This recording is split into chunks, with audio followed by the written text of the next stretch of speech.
obutereevu okuva ku muganzi wazza amasukulu mu kusatu. Bwekiba nti coronavirus atuse kumulira ne Kenya wantu bate tunaba kubeera bulungi kitegeeza nti buli ayingira wano yeetaaga okugemebwa. Abakungu mu byobulamu bateereddwa ku nninga bateekewo enkola ennambulukufu esobola okuziyiza obulwadde buno okwegirisiza mu Uganda. So nga ate akabenje k'ennyonyi y'amagye katukumbudde abajaasi ba UPDF. Ago n'amala mangi mu bulambulukufu ge tukuleetedde leero mu Masukulu. Ebikulu mu Masukulu. Those people who are coming from China should also be given the same. They should be checked so that our people can stay safe.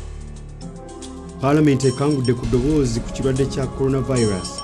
Ababaka baagala bave China bagemebwe nga bayingira mu ggwanga.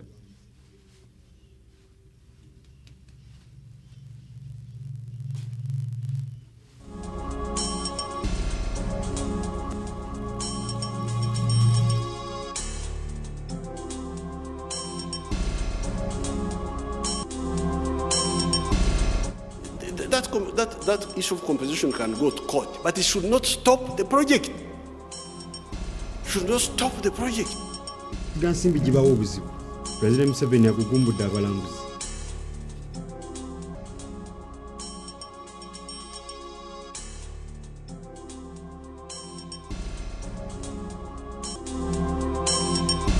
Kitalo ky'abafiiriddwa abaabwe naye tufunye omukisa kula kunyonyi abamu. Kitalo aba UPDF abadde bagenda e Kabamba ennyonyi namunkanga egudde n'ebata.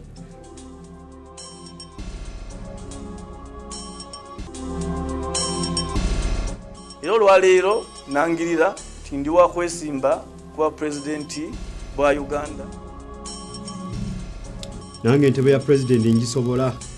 Timothy Mugerwa naye avuddeyo okuvuganya pulezidenti Museveni.